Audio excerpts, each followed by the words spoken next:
teman-teman semuanya, para pejuang NIP, kembali lagi saya di sini ingin sharing kepada teman-teman semua. Mungkin teman-teman punya pengalaman sudah mendaftar CPNS tapi gagal di tahapan seleksi kemampuan dasar atau SKD atau CAT gitu ya. Mungkin mendaftarnya sekali, 2 kali, atau sampai dengan 3 kali, atau bahkan lebih gitu. Tapi teman-teman masih tetap aja gagal gitu. Nah, mungkin saya di sini ingin berbagi sharing sedikit kepada teman-teman. Ya, siapa tahu nanti bisa bermanfaat bagi teman-teman agar teman-teman bisa lolos di seleksi kemampuan dasar ini. Di sini saya akan berbagi 7 hal yang harus kamu ketahui tentang seleksi kemampuan dasar CPNS gitu ya. Yang pertama, seleksi kemampuan dasar atau SKD yang saat ini menggunakan CAT itu merupakan seleksi yang sudah ditentukan menggunakan Permen Pan RB gitu ya. Nah, untuk di tahun 2019 itu menggunakan Permen Pan RB nomor 23 tahun 2019. Nah, jadi teman-teman sebelum mengikuti seleksi SKD atau seleksi CPNS, alangkah baiknya teman-teman harus mempelajari, membaca ya tentang Permen Pan RB yang mengatur tentang seleksi kemampuan dasar ini. Karena apa? Ini akan membantu teman-teman atau memudahkan teman-teman dalam mengikuti seleksi. Tentunya akan belajar sesuai dengan kisi-kisi yang sudah dituangkan dalam Permen Pan RB.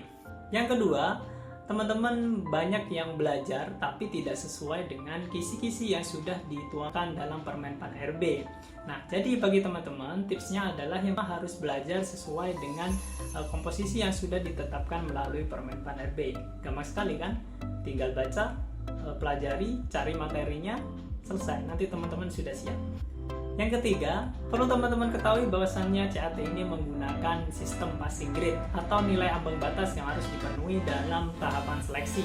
Dalam seleksi kemampuan dasar ini ada 3 bahan atau 3 materi yang diujikan, yang terdiri dari tes wawasan kebangsaan, tes intelijensi umum, dan tes karakteristik pribadi. Nah, ini mempunyai ambang batas masing-masing. Yang berikutnya yaitu SKD ini menggunakan sistem pemeringkingan. Nah, jadi teman-teman, setelah teman-teman lulus dari passing grade atau ambang batas, maka teman-teman harus lulus dari pemeringkingan 3 kali formasi jabatan. Nah, dari pemeringkingan ini teman-teman mempunyai nilai yang semaksimal mungkin, karena nanti teman-teman akan diurutkan nilai teman-teman sesuai dengan kuota 3 kali formasi. Jadi ketika keluar dari 3 kali formasi jabatan atau jabatan yang dilamar, maka teman-teman otomatis dinyatakan tidak lolos kepada tahapan seleksi berikutnya. Yang berikutnya, setelah teman-teman mengetahui 3 kali formasi, ya memang terberat dalam seleksi CPNS ini adalah di tahapan seleksi kemampuan dasar atau SKD. Karena dalam tahapan ini teman-teman akan melawan ribuan bahkan puluhan ribu peserta lainnya, sehingga teman-teman harus benar-benar mempunyai nilai yang maksimal ya. Jadi teman-teman harus benar-benar maksimal mempersiapkan SKD. Untuk SKB-nya mungkin bisa disiapkan kemudian. Oke, dua-duanya berbarengan juga nggak apa-apa kok. Untuk belajarnya teman-teman harus bisa mencakup seluruh materi uji yang sudah dituangkan dalam Permen Pan RB. Jadi teman-teman jangan hanya belajar pada satu bahan materi aja, tapi teman-teman harus bisa memenuhi seluruh materi uji yang sudah dituangkan di dalam Permen Pan RB. Oke, mungkin itu aja yang bisa saya bagikan kepada teman-teman. Untuk contoh peraturan Permen Pan RB, teman-teman mungkin bisa lihat di link deskripsi, nanti saya akan bagikan kepada teman-teman.